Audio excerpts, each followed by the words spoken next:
joining me now is the Sunday Times journalist Catherine Forster. We're also joined by Novara Media's contributing editor Michael Walker this Sunday lunchtime. Thank you very much for both of you talking to us. Let's start with you, Catherine.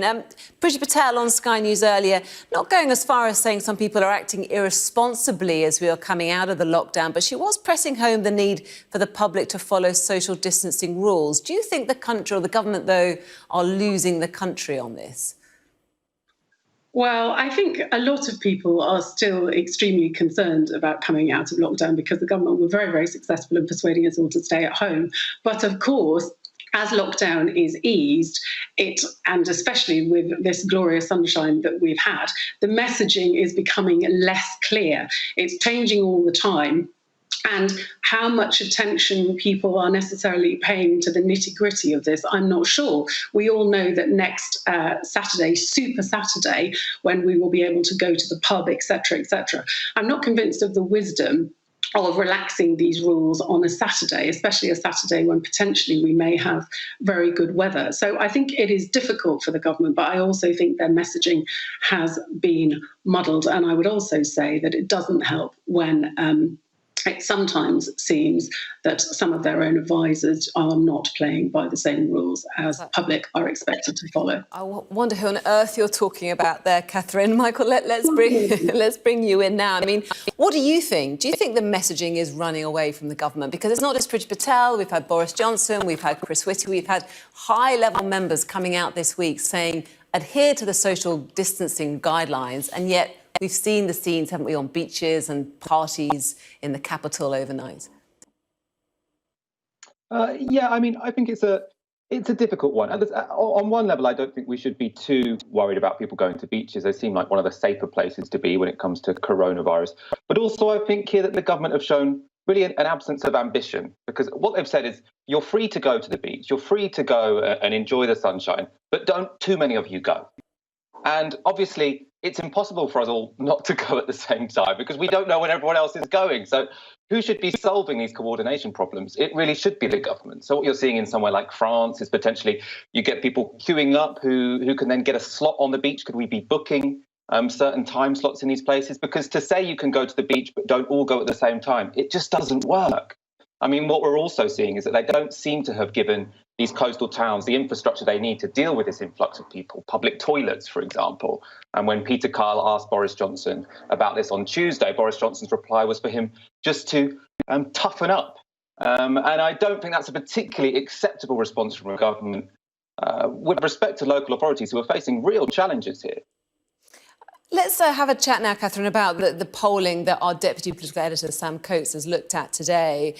Numbers not looking good, actually, for the government. The number of people who think the government is doing well in terms of its handling of the coronavirus pandemic is around 44%. It's down from 72% from March and April. And I suppose that kind of brings home the issue that, you know, going into lockdown is easy, isn't it? But taking people out of lockdown is going to be far trickier in the months ahead. Yes, I think that's right. And obviously early on in the pandemic, before lockdown and going into lockdown, there's very strong support for the government. But as time has gone on and clearly mistakes have been made, everything hasn't gone entirely well, given the number of people that have sadly lost their lives. I think people have lost faith. Many people have lost faith in what the government is telling them because they're looking at the results. So it is not surprising, I think. There's also an opinion poll in The Observer today, which says that for the first time, more people think that Keir Starmer would make a good Prime Minister than Boris Johnson. Keir Starmer on 37%, Boris Johnson on 35%. Also, Keir Starmer's favourability rating is right up to about 27%, and Boris Johnson is now on -7. I think the public gave Boris Johnson a lot. There was a lot of goodwill, obviously, early in the pandemic when he was very ill and then recovering, of course, and quite rightly. But I think that a lot of people now are beginning to get quite fed up. And when we look at the polling in a bit more detail, it seems that the country is very supportive broadly of the economic measures that have been put in place. But when it comes to the government's efforts to minimise the death rate, testing and tracing, and also the scandal regarding PPE, they've really fallen short, haven't they, Michael?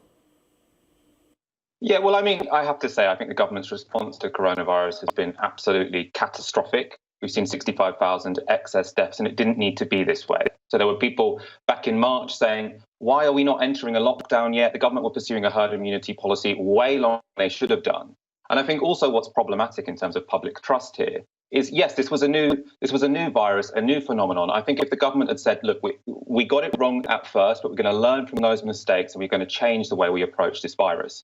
Whether that's to say we're actually going to try and suppress this virus, we're not going to try and let it run through the population slowly as they originally suggested. Instead of being honest and blunt with the public about that, what they've said is we made the right decisions at the right time. When, I mean, the whole public, I mean, as is borne out in these polls, can now see that that wasn't the case. They consistently made decisions way too late.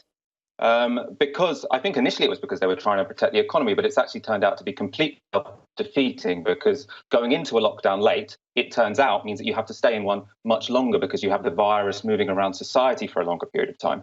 So I think it has been catastrophic, and I think the public are, right to realise that, and the government by now should have apologised for the mistakes that they've made. Well, I suppose an inquiry will follow and all those questions will hopefully be answered. Catherine, let's look ahead to the week ahead. We widely flagged in the newspapers today about Boris Johnson's big speech.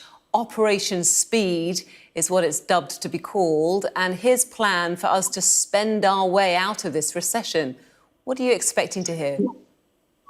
Yes, that's right. So on Tuesday, this speech is widely trailed that he's going to announce a massive spending splurge. Spend, spend, spend will be the message.